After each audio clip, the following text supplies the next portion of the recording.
الصلاۃ والسلام علیک یا نبی اللہ وعلی آلک واصحابک یا نور اللہ۔ درود پاک پڑھنے کے بے شمار فضائل و برکات ہیں اور بہت سارے واقعات فضائل درود میں ملتے ہیں۔ ایک بڑا ہی شاندار اور ایمان افروز واقعہ جو نبی پاک صلی اللہ تعالیٰ علیہ وسلم کے دور میں پیش آیا، میرے آقا کا ہی زمانہ تھا اور ایک کیس لایا گیا۔ یہ واقعہ جو نبی پاک کے دور میں پیش آیا یہ بھی گویا ایک کیس تھا، ایک مقدمہ تھا۔ پیارے آقا علیہ الصلوۃ والسلام کے پاس ایک شخص کو لے کر دو بندے آئے اور کہا حضور اس شخص نے ہمارا اونٹ چوری کیا ہے، کیمل جو ہے ہمارا اونٹ جو اس نے چوری کیا ہے اور آپ ہمارا فیصلہ کیجئے۔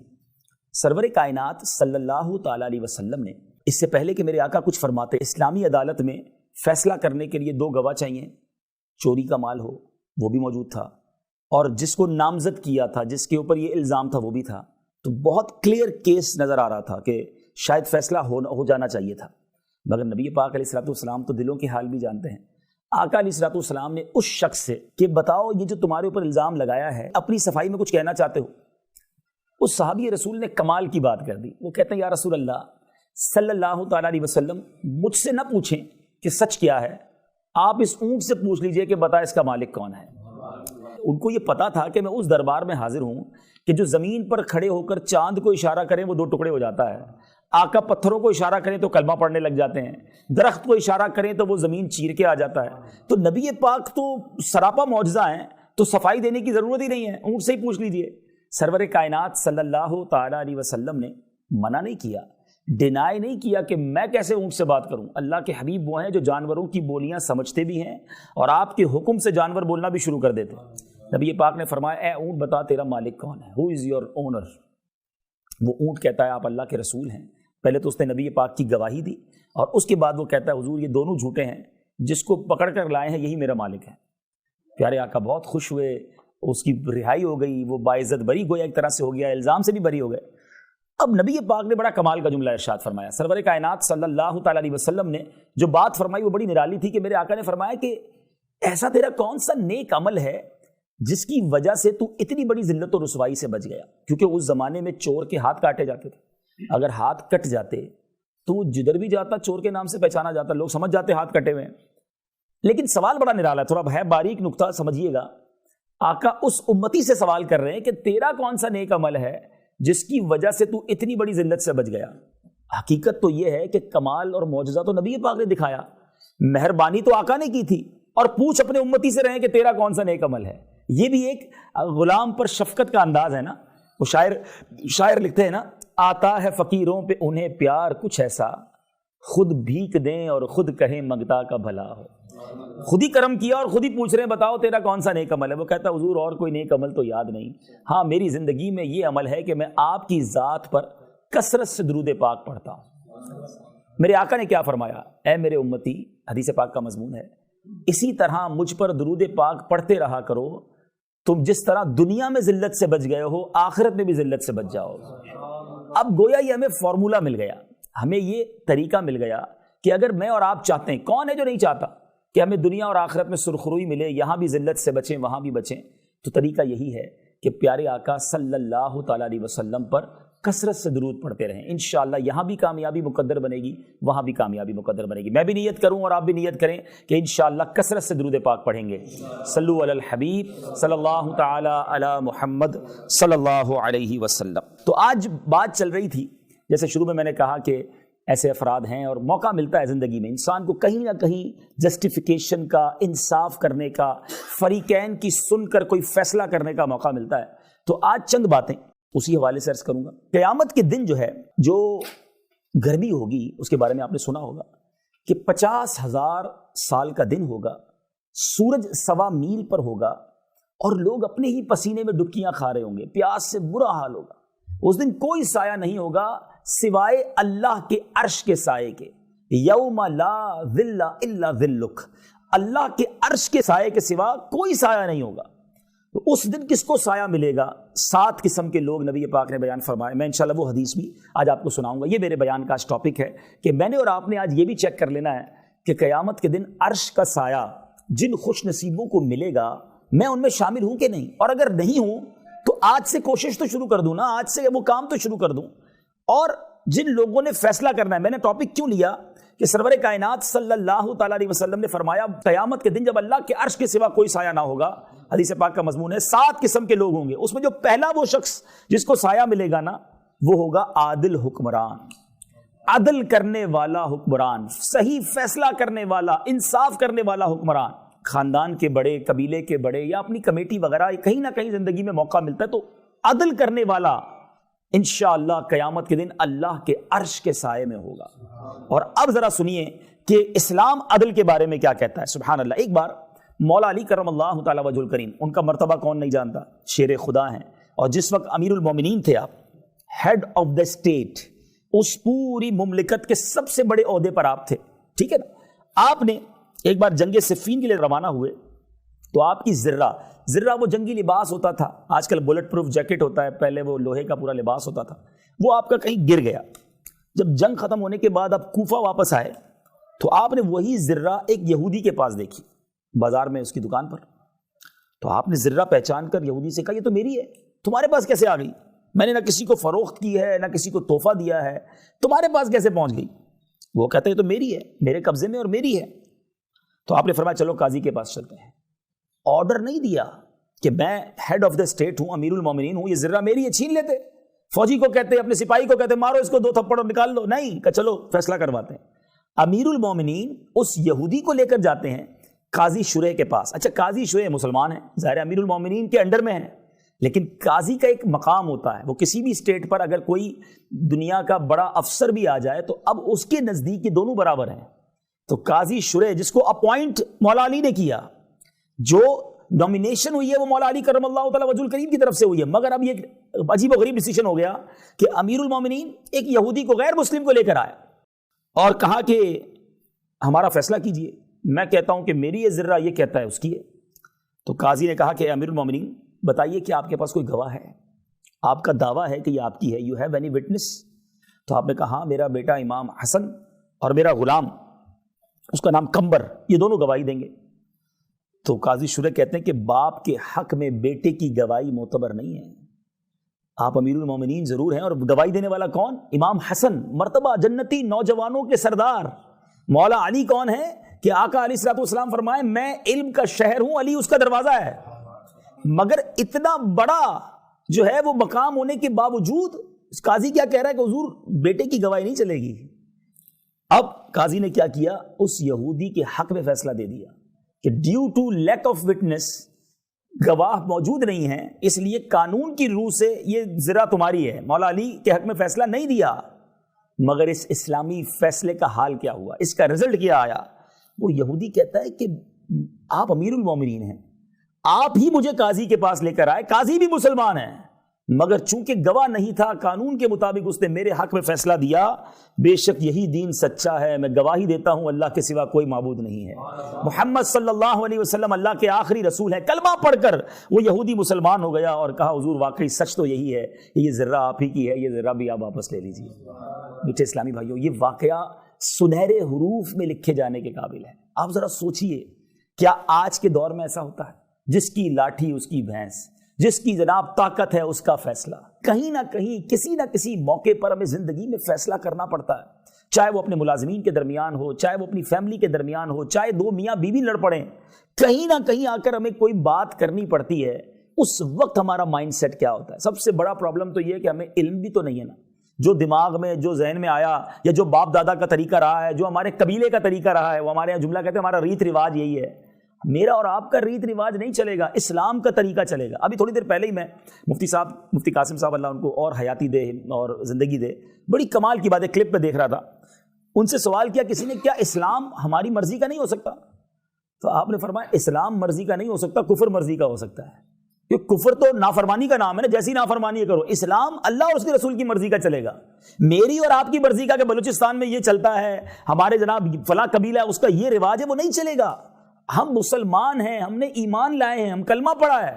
اب جو اللہ نے فرمایا, اس کے رسول نے فرمایا, وہ اسلام چلے گا نا, وہ طریقہ چلے گا. تو شریعت جو طریقہ بیان کرتی ہے, میں چند باتیں اور بھی عرض کروں گا کہ فیصلہ کرنے میں کن کن چیزوں کی رعایت کرنی ہے, کن کن چیزوں کو فوکس کرنا ہے. لیکن اس واقعے سے پہلے یہ تو پتہ چل جائے نا کہ بات انصاف کی کرنی ہے، طرفداری نہیں کرنی کہ میرے قبیلے کا ہے، میرے خاندان کا ہے، پرانا دوست ہے، بچپن کا گرائی ہے، اس کی تو بات ماننی پڑے گی، غلط ہے پھر بھی اسی کو سپورٹ کرنا ہے. ایسا کر تو جائیں گے، ہو بھی جاتا ہے، پیسے کھلا کر بھی فیصلے ہو جاتے ہیں، مگر یہ نا انصافی کرنے والا سوچے کہ قیامت کے دن اللہ کو کیا منہ دکھائے گا. اس دن مظلوم کا ہاتھ ہوگا اور ظالم کا گریبان ہوگا، اس دن نہیں بچ پائے گا. انصاف کے ساتھ کھڑے ہونا چاہیے، چاہے اس کے لیے کڑے فیصلے کرنے پڑیں. میرے میٹھے اسلامی بھائیوں، اچھا ایک اور بات، اسلام کو کیا پسند ہے؟ مثال کے طور پہ ایک بندہ آیا کہ اس نے میرے کو مارا ہے یا میرے جناب فلاں کام خراب کر دیا ہے. ایک تو فیصلہ یہ کہ تم بھی اس کو مار لو، لڑائی کر لو، یا اس پر کوئی جرمانہ لگا دیا، قید سنا دی. اس سے نفرتیں جنم لیتی ہیں. انصاف تو ہو جاتا ہے، شریعت یہ چاہتی ہے کہ کسی طرح دو بھائیوں میں صلح کرا دی جائے، معافی تلافی کر کے خاندان ملا دیے جائیں. میں آپ کا نہیں کہتا، ورنہ ہم آئے دن اخبارات میں خبریں پڑھتے ہیں کہ فلاں قبیلے کے سردار بیٹھے، کسی نے ایک خاندان کا بندہ مار دیا تھا، دوسرے نے کہا تم بھی مار لو، فلاں کام کر لو. معاذ اللہ شادیاں بچوں کی کرا دی جاتی ہیں، چھوٹی چھوٹی بچیوں کو دے دیا جاتا ہے بدلے میں، کیونکہ اس نے اس خاندان کی بچی کے ساتھ کوئی غلط کام کیا تو اب تم بھی کر لو. یہ کون سا فیصلہ ہے؟ تو پہلی کوشش اسلام یہ کہتا ہے کہ صلح کی کروائی جائے، معافی تلافی کرائی جائے، کیونکہ معافی تلافی میں محبت رہتی ہے، پیار رہتا ہے. لیکن اگر کسی کو بعض اوقات جب سزا ہوتی ہے، سزا اسلام کا طریقہ ہے، پہلی کوشش میں کہہ رہا ہوں، اس کے بعد تو مجبوراً وہی کرنا پڑے گا.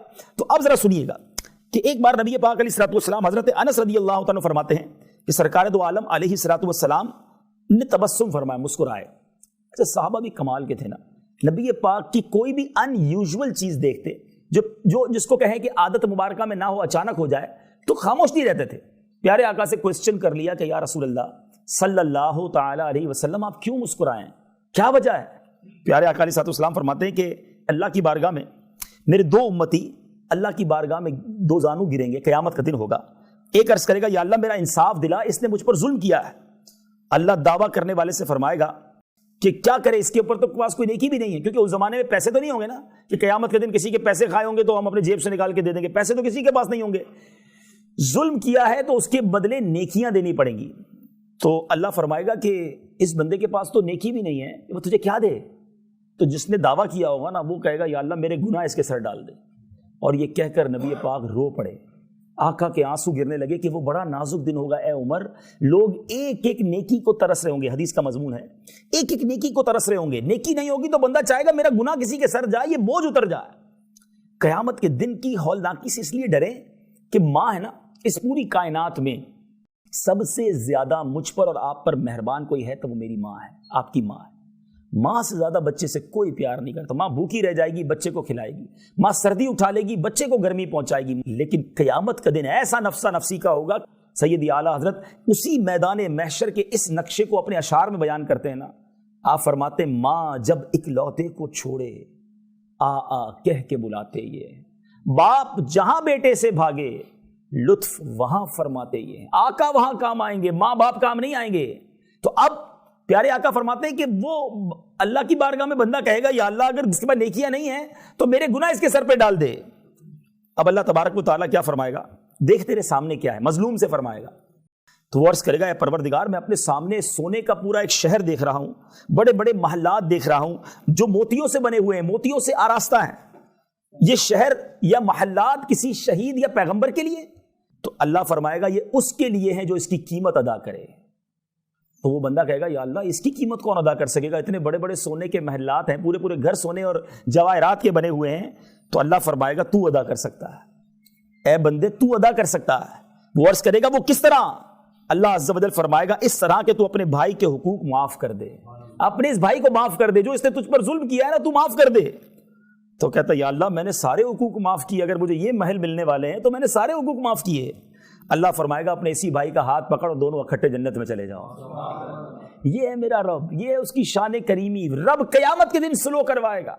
بندوں کی جو لڑائی جو ظلم جو ہو گئے وہ اللہ اتنا کریم ہے کہ قیامت کے دن بھی سلو کرائے گا تاکہ بندہ بندے کو معاف کرے اور جنت میں جائے. تو آج بھی اگر کسی کو فیصلہ کروانے کی نوبت آئے کوشش کریں کہ سلوح کروائیں. میں قرآن پاک کی آیت پہلے سنا دوں. اللہ تبارک و تعالیٰ قرآن میں ارشاد فرماتا ہے وَالصُّلْحُ خَيْرٌ، اور صلح خوب ہے. وَأُحْضِرَتِ الْأَنفُسُ الشُّحَّ، اور دل لالچ کے پھندے میں ہے. سلو میں ہی خیر ہے، سلو ہی میں بہتری ہے. تو سب سے پہلی کوشش ہمیں کرنی کیا چاہیے کہ سلوح کروا دیں. دونوں کی الگ الگ سنیں, پیار سے بات کریں, بلکہ دو مسلمانوں میں صلح کروانے کے لیے ہمیں جھوٹ بولنے تک کی شریعت نے اجازت دی. حالانکہ جھوٹ کتنا بڑا گناہ ہے, ٹھیک ہے نا. جھوٹ کے بارے میں یہاں تک آیا کہ جو بندہ جھوٹ بولتا ہے اس کے منہ سے ایک ایسی بدبو نکلتی ہے کہ فرشتہ 1 میل دور چلا جاتا ہے. لیکن اگر دو مسلمانوں میں, میاں بیوی میں اگر آپ نے صلح کروانی ہے تو آپ یہاں جھوٹ بھی بول سکتے ہیں. کیسے کہ ایک بھائی دوسرے بھائی سے ناراض ہے, وہ ایک دوسرے سے بالکل مخالف ہے, دشمنیاں لگی ہوئی ہیں. اچھا, ہمارے لوگ کیا کرتے ہیں, جھوٹ بولتے ہیں مگر مرچی مسالہ لگانے کے لیے. پتہ ہے اس نے تمہارے بارے میں یہ بولا تھا, وہ کہتا ہے میں نہیں چھوڑوں گا, جان سے مار دوں گا. اچھا, وہ بھی کہتا ہے اچھا میں بھی اپنی بندوق سیدھی کرتا ہوں. یعنی لڑائی کرنے کے لیے, دوریاں ڈالنے کے لیے جھوٹ بول رہے ہیں. وہ ان کا کیا بنے گا. لیکن شریعت کیا کہتی ہے کہ اگر دو بھائیوں کا دل ملانا ہے, آپ کسی کے پاس گئے, کہا یار میں ان کے پاس سے ہو کر آیا تھا, وہ تو بہت آپ کی تعریف کر رہے تھے, بہت دعائیں دے رہے تھے آپ کو, ایسا نہیں ہے جیسا آپ سوچتے ہیں, وہ تو پازیٹیو سوچتے ہیں آپ کے بارے میں. دوسرے کے پاس گئے, اس کو کہا وہ بھائی تمہارے بارے میں بڑا پیار سے بات کر رہا تھا, کہہ رہا تھا یار میرا بھائی ہے. یعنی ایسی باتیں کرنا جس سے دل مل جائے, جس سے سلو ہو جائے, جس سے دوستی ہو جائے. یعنی آپ پوائنٹ سمجھ رہے ہیں میرا, کہ وہ کام جو اللہ کو سخت ناپسند, اسلام کو سخت ناپسند. جھوٹ ایسا نہ ہو کہ ویسے بولنا شروع کر دیں. جھوٹ سے بڑی برائی نہیں ہے, کوئی بہت بڑے گناہوں میں سے ہی گناہ ہے, بلکہ جھوٹ ایک ایسا گناہ ہے یا ایسی برائی ہے جو کسی بھی مذہب میں جس کو ہے نا اچھا نہیں سمجھا جاتا. دنیا کا ہر مذہب, دنیا کی ہر قوم جھوٹ کو برا سمجھتی ہے. بدقسمتی سے آج اتنا جھوٹ بولا جا رہا ہے. پہلے کبھی کبھی ہم سنتے تھے کہ بندہ کبھی کبھی جھوٹ بولتا تھا, اور اب تو یہ حال ہو گیا کہ ایسا لگتا ہے کبھی کبھی ہی سچ بولتا ہے. ورنہ انسان جھوٹ بولنے میں بڑے دلیر ہو گئے ہیں. نہیں میرے پیچھے اسلام, ہر حال میں سچ بولنا ہے. لیکن میں یہاں چونکہ سلوک کی بات کر رہا ہوں, دل ملانے کی بات کر رہا ہوں, تو اسلام کو اتنا پسند ہے یہ عمل کہ دل ملائے جائیں, محبتیں پھیلائی جائیں, نفرتیں پھیلائی نہ جائیں. اور اس کی اپوزٹ کچھ لوگ کام کر رہے ہوتے ہیں. یہ عورتوں میں بڑی برائی ہے اور کچھ مردوں میں بھی ہوتی ہے, جس کو ہم کہتے ہیں چغل خوری, لگائی بجھائی.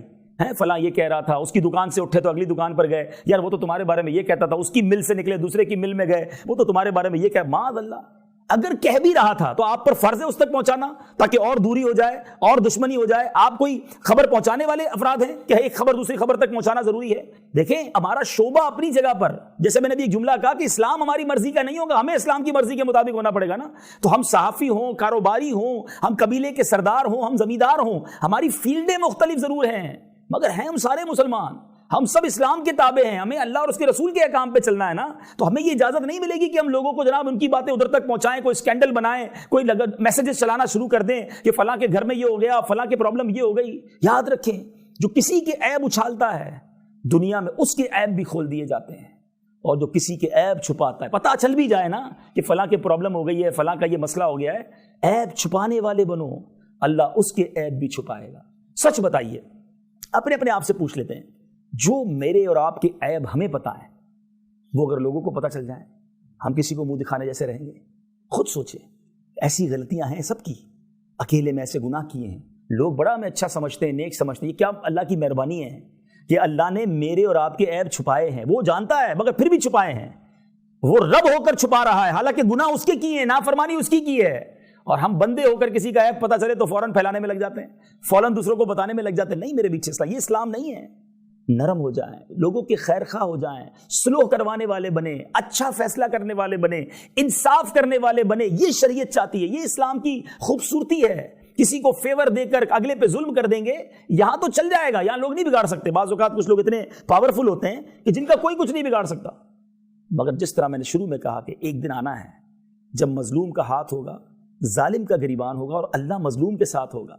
اللہ نے انصاف کرنا ہے, رب کریم ہے, وہ کسی کا حق ضائع نہیں فرمائے گا. آپ اعلیٰ حضرت امام اہل سنت کمال کی بات لکھتے ہیں, ڈر جانا چاہیے اس سے. آج لوگ کسی کی زمین رکھ لیتے ہیں, پیسے نہیں دیتے.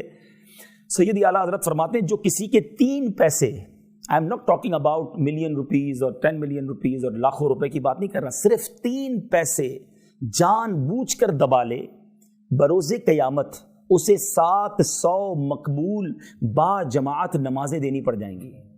ان 3 پیسوں کے بدلے نمازیں کتنی؟ 700, وہ بھی مقبول اور با جماعت. شاید یہ تو پوری زندگی میں ہمارے پاس نہیں ہوں گی. جو لاکھوں روپے دبا بیٹھا, جو زمینیں کھا بیٹھا, جو حساب کتاب بناتا ہی نہیں کسی کا, کہتا ہے بس ٹھیک ہے یہی لے جاؤ. کاروباری لوگوں کا ایک اور عجیب سا ٹرینڈ ہے. مثال کے طور پہ 2,05,720 روپے بل بنا, بھائی ٹھیک ہے یار 2 لاکھ لے لو بھائی. اچھا چلو 2,05,000 لے لو, 720 تو گئے. کیسے گئے بھائی؟ ایک روپیہ دینا پڑے گا اگر کسی کا آپ پر آتا ہے. وہ معاف کر دے الگ بات ہے, معاف دل سے کوئی نہیں کرتا, مجبوراً بیچارہ کہتا ہے چلو بھائی اگلا مال بھی دینا ہے, اگلا سودا بھی کرنا ہے, ماننا پڑے گا صاحب کی. یہ آپ نے اس کے پیسے رکھ لیے, اور قیامت کے دن اگر وہ کھڑا ہو گیا تو آپ کیسے جواب دیں گے؟ چھوٹی چھوٹی چیزوں کا تو خیال ہی کوئی نہیں کرتا. فروٹ والے کی دکان پہ جائیں گے, 1 کلو فروٹ لیا, ایک امرود اٹھا کے ویسے ہی کھا لیا, ویسی بیر اٹھا کے اجازت لیا آپ نے. یہ ایک ایک دن کا آپ نے وہ واقعہ سنا ہوگا سیدی غوث اعظم رضی اللہ تعالیٰ کے والد کا, کہ وہ ایک سیب کا حق بخشوانے گئے تھے اور کتنے کتنے سال باغ کی رکھوالی کی ایک سیب کے لیے, اور آج یار لوگوں کو پرواہ کوئی نہیں ہے. ایسا نہ کریں, حقوق العباد کا خیال رکھیں. تو بہرحال میں دوبارہ اس پہلی حدیث پر آتا ہوں, انصاف پر کچھ بات ہو گئی کہ قیامت کے دن اللہ کے عرش کا سایہ جن 7 قسم کے لوگوں کو ملے گا, اس میں پہلا وہ شخص ہوگا کہ جو عدل کرنے والا حکمران ہوگا. اللہ مجھے اور آپ کو ہمیشہ عدل کرنے والا بنائے, ہم سے کبھی نا انصافی نہ ہو. نہیں آتا عدل کرنا, شریعت کے اصول ہے. میں ایک رسالہ, ایک کتاب میں جب یہ بتایا گیا تو میں نے اسی کتاب سے کچھ یہ بیان تیار کیا. اس کتاب کا نام ہی فیصلہ کرنے کے مدنی پھول, نام ہی کتنا پیارا ہے. دعوت اسلامی نے ہر موضوع پر ہمیں کتاب دی ہے نا, فیصلہ کیسے کرنا ہے, اس سے پہلے کیا کیا خیال رکھنا ہے, اس کی 5 تو مین پوائنٹس ہیں. چلے وہ سرسری بتا دیتا ہوں کہ جب بھی کسی کا فیصلہ کرنا ہونا تو اب کیا کریں کہ ان دونوں کے درمیان 5 چیزیں غور سے سن لیں. اپنے پاس دونوں کو بیٹھنے کا ایک جیسا موقع دے. پتہ چلا جو دوست ہے اس کو تو کرسی پہ بٹھایا اور جو اس کا ملازم ہے اس کو زمین پہ بٹھا لیا, بولا ہاں بتاؤ بھائی, آپ بھی بتاؤ, آپ بھی بتاؤ. پہلے ہی آپ نے ناانصافی کر دی. ایک جیسے طریقے سے دونوں کو بٹھائیں. دوسری بات, ویسے ہی ایک دوسرے کو بات کرنے کا موقع دیں, جتنی دیر اس کو دی ہے دوسرے کو بھی اسی پیار اسی عزت کے ساتھ اس کی بات سنیں. تیسری بات, دونوں کی طرف برابر متوجہ رہے, ایکولی فوکسڈ, ایک تو سن رہا ہے دوسرے کی سن ہی نہیں رہا. چوتھا, کلام سننے کے لیے ہر ایک کے ساتھ ایک ہی جیسا طریقہ رکھے. اور 5واں, فیصلہ کرنے میں حق کا ساتھ دے, جو حق ہے اس کا ساتھ دے. ایسے عجیب عجیب فیصلے ہوئے ہیں اسلام میں. ایک بڑا ہی پیارا واقعہ میں پڑھ رہا تھا کہ یہ حدیث پاک ہے, نبی پاک علیہ الصلوۃ والسلام نے یہ بیان کیا صحابہ سے. حضرت ابو ہریرہ اس حدیث کے راوی ہیں, صحیح مسلم کی حدیث ہے. حدیث کا مضمون آپ دیکھیں, پہلے کے لوگ کیسے تھے. ایک بندے نے ایک دوست سے زمین خریدی, پیسے دے دیے, زمین لے لی.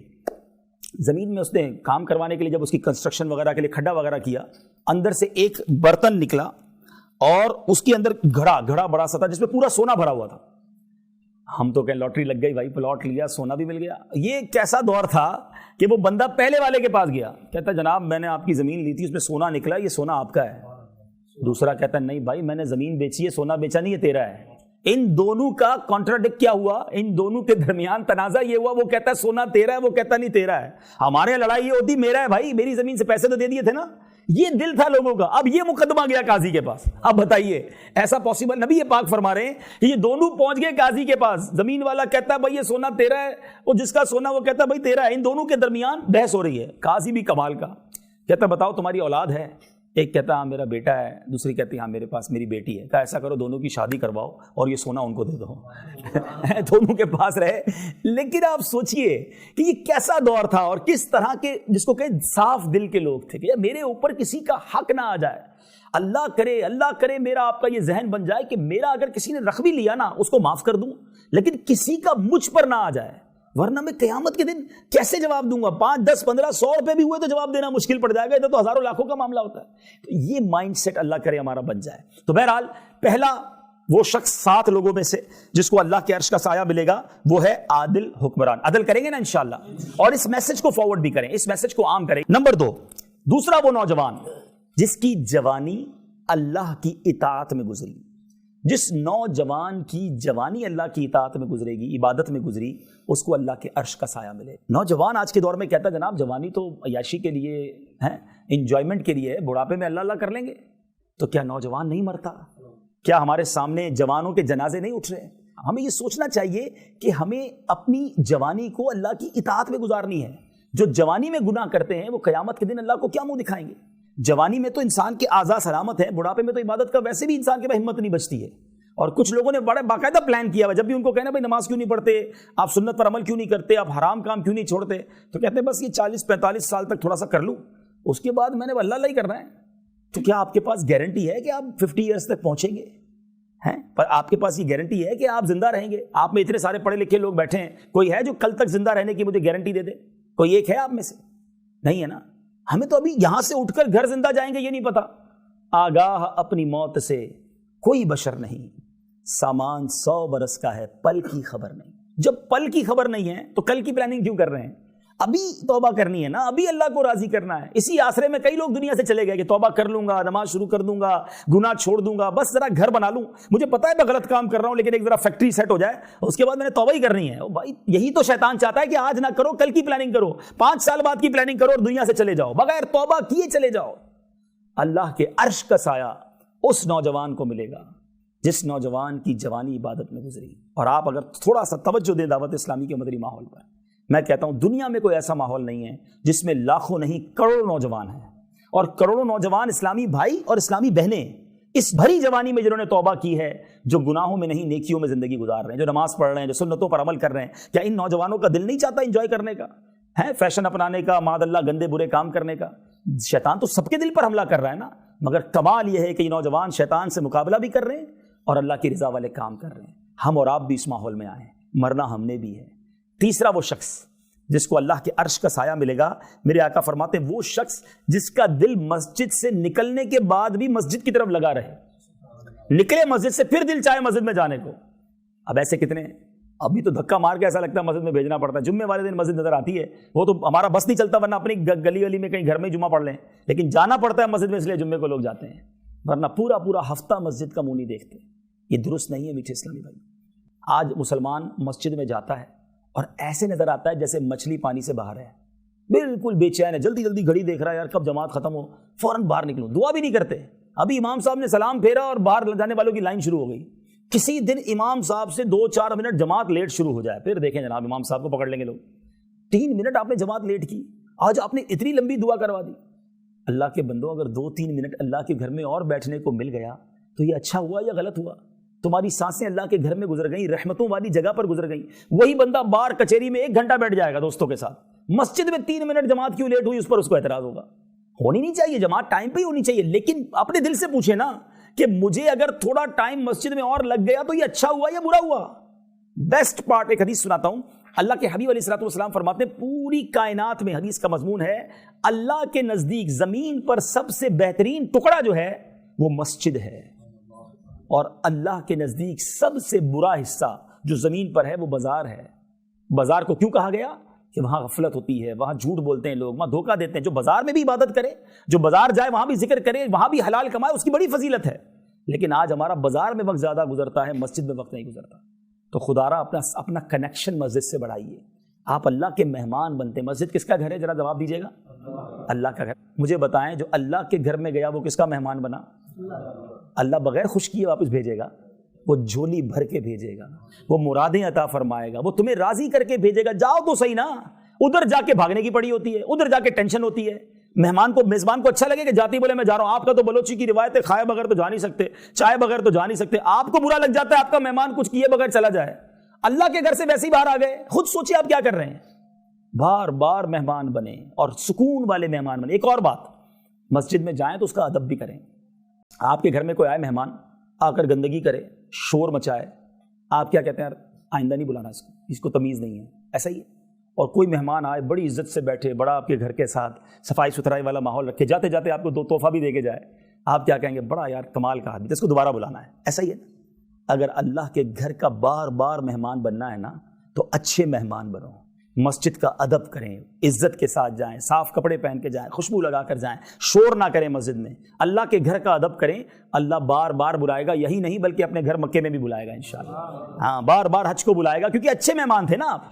لیکن مسجد کا ادب ہو. مسجد جائیں گے تو سب کریں گے نا. ایک ایک سانس جو میں اور آپ مسجد میں لیتے ہیں وہ ہمارے لیے برکت ہے, ثواب ہے. لیکن نہیں جاتے. نیت کریں انشاءاللہ مسجدوں میں زیادہ جائیں گے انشاءاللہ. عاشقان رسول جہاں جہاں مسجدیں ہیں, عاشقان رسول کے ساتھ جا کر انشاءاللہ ہم نماز ادا کریں اور بیٹھے تسبیح پڑھیں, نوافل پڑھیں, کچھ دیر گزارو وہاں پر.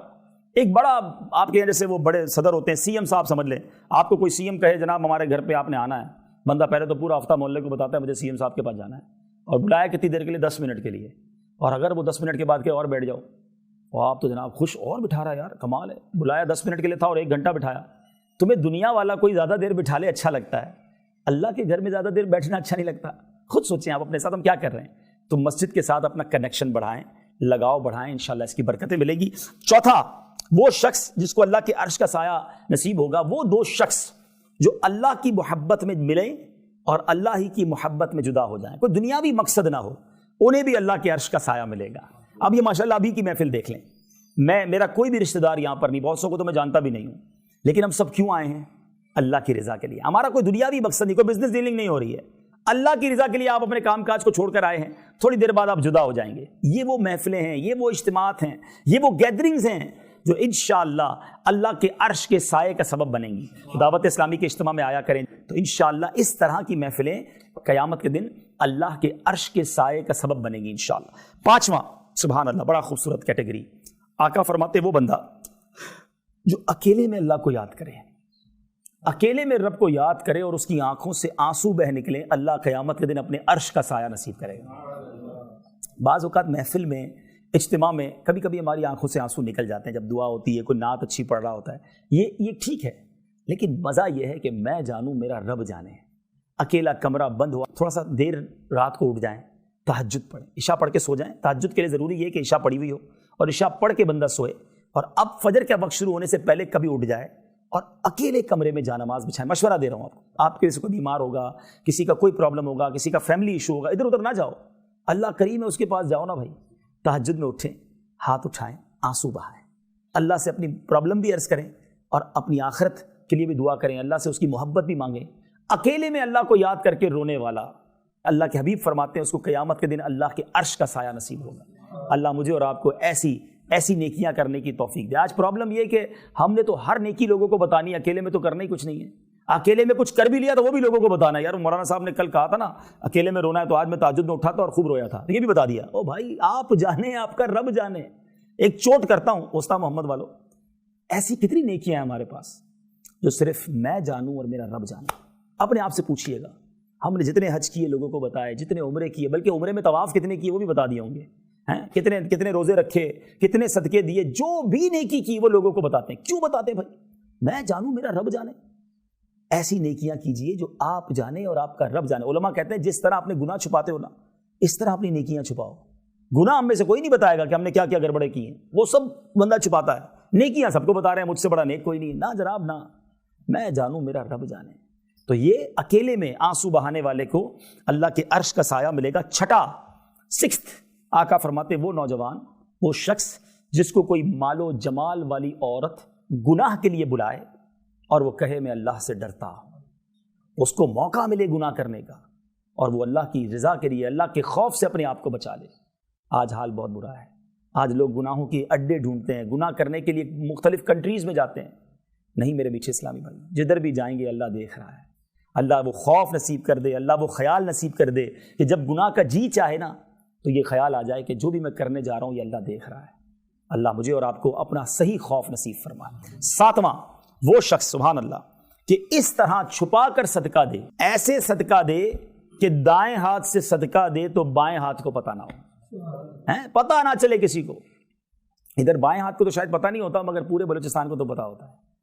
صدقہ دیں گے تو مسجد میں اعلان خاص طور پہ کروانا ہوگا، حضرت ذرا امام صاحب اعلان کریں، فلاں حاجی صاحب نے پنکھے لگائے ہیں اللہ ان کو جزائے خیر دے، فلاں نے کولر لگایا ہے، خاص والی دعا کیجیے گا امام صاحب ذرا پیسے زیادہ دیے ہیں. اپنے دل سے پوچھیں یہ کیوں کرواتے ہیں ہم؟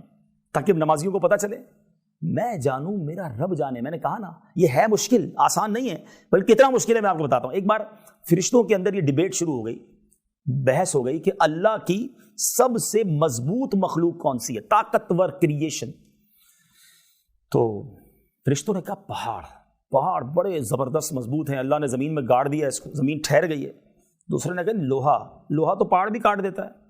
تیسرے فرشتے نے کہا نہیں جناب، آگ تو لوہے کو بھی پگھلا دیتی ہے. چوتھے نے کہا پانی تو آگ کو بھی بجھا دیتا ہے. اگلے نے کہا نہیں، ہوا پانی کو بھی لے جاتی ہے. کنفیوزڈ ہیں، کیا مخلوق طاقتور ہے، کون سی زیادہ پاورفل ہے؟ اللہ سے عرض کی مولا تو ہی بتا دے تیری سب سے زیادہ طاقتور مخلوق کون سی ہے؟ اللہ فرماتا ہے میرا وہ بندہ جو دائیں ہاتھ سے صدقہ کرے اس کے بائیں ہاتھ کو پتہ نہ چلے، وہ میری سب سے طاقتور مخلوق ہے. اس کا مطلب یہ بڑا دل گردے کا کام ہے. It's not easy. پیٹ میں درد شروع ہو جاتا ہے، ادھر نیکی کری ادھر ٹینشن شروع، بتاؤں کیسے، بہانہ نکالوں، کوئی بات گھماؤں، کچھ تو کروں یار تاکہ بتا دوں. یہ کیوں خیال آتا ہے کہ بتا دوں؟ وہ آج کل وہ کہتے ہیں نا، ہم میسج کرتے ہیں تو لکھا ہوا آتا ہے میسج ڈیلیورڈ. جب تک وہ نیکی ڈیلیورڈ نہیں ہوتی نا ہمیں چین نہیں آتا. کسی طرح اس کو پتہ چل جائے میں نے روزہ رکھا ہے، میں نے تہجد پڑھی ہے، میں نے مسجد کو صدقہ دیا ہے، میرے پاس ایک غریب ملازم تھا میں نے اس کا گھر بنا دیا، کوئی نہ کوئی بات نکال کر گھما پھرا کر بتانی ہے. ہمارا یہ اصل میں تجربہ ہے نا, ہم تو ملتے رہتے سارا سال ہی لوگوں سے. ہم کسی کے گھر جائیں, آفس پہ جائیں نا چائے پینے, ملاقات کرنے, تو وہ شروع ہو جائیں گے الحمدللہ 2006 میں حج بھی کیا, اللہ نے بڑا کرم کیا. 2010 سے ہر سال سرکار کرم کرتے ہیں, رمضان میں عمرے پہ جاتا ہوں, رجب شعبان رمضان کے اللہ نے کرم کیا, روزے بھی رکھے ہیں. ہمارے محلے میں مسجد ہے, اس کو بھی ہم نے بنایا ہے, ہر سال جناب غریبوں کی شادی کراتے ہیں. بندہ پوچھے یار کس نے پوچھا ہے آپ سے ساری باتیں, کیوں آپ 15 سال کی نیکیاں 15 منٹ میں بیان کرنا چاہتے ہیں؟ اچھا ایک چوٹ کرنے والی بات, آپ کو یہ تو یاد ہے کہ 10 سال پہلے آپ نے حج کیا تھا, کل جھوٹ بولا تھا, یہ یاد ہے؟ آج صبح گھر سے نکلے تھے اور آنکھوں نے حرام دیکھا تھا, وہ یاد ہے؟ 10 سال پرانی نیکی 10,000 لوگوں کو بتا چکے, روزانہ گناہ کرتے ہو وہ یاد رکھا, اس کی توبہ کی وہ کسی کو بتایا؟ سوچیے, چوٹ کر رہا ہوں. سیدنا حسن بصری رحمۃ اللہ تعالی علیہ سے بچپن میں غلطی ہوئی تھی, آپ جب بھی کوئی نیا لباس سلواتے نا, اس کے کالر پر وہ گناہ لکھواتے تھے اور اس کو دیکھ کر رویا کرتے تھے کہ مجھ سے غلطی ہوئی تھی. آج ہم نے سارے گناہ بھلا بیٹھے, نیکیاں ساری یاد رکھی ہیں. یہ شیطان کا وار ہے. فرسٹ آف آل وہ ہم سے نیکیاں کرنے نہیں دیتا, روکتا ہے, کر لیں تو ضائع کروانے میں لگا دیتا ہے. اللہ کرے دل میں اتر جائے میری بات. تو آج یہ میں بھی ذہن بنا لوں, آپ بھی ذہن بنا لیں, ان 7 قسم کے لوگوں میں اگر ہم نہیں ہیں, آپ نے وہ لسٹ سن لی, تو آج سے پلان کیجئے, عادت بنائیے کہ کسی طرح کسی 7 کیٹیگریز میں سے ایک میں تو آ جاؤں نا, کہ اللہ کے عرش کا سایہ نصیب ہو جائے. اللہ مجھے اور آپ کو ایسے اعمال کرنا نصیب فرمائے.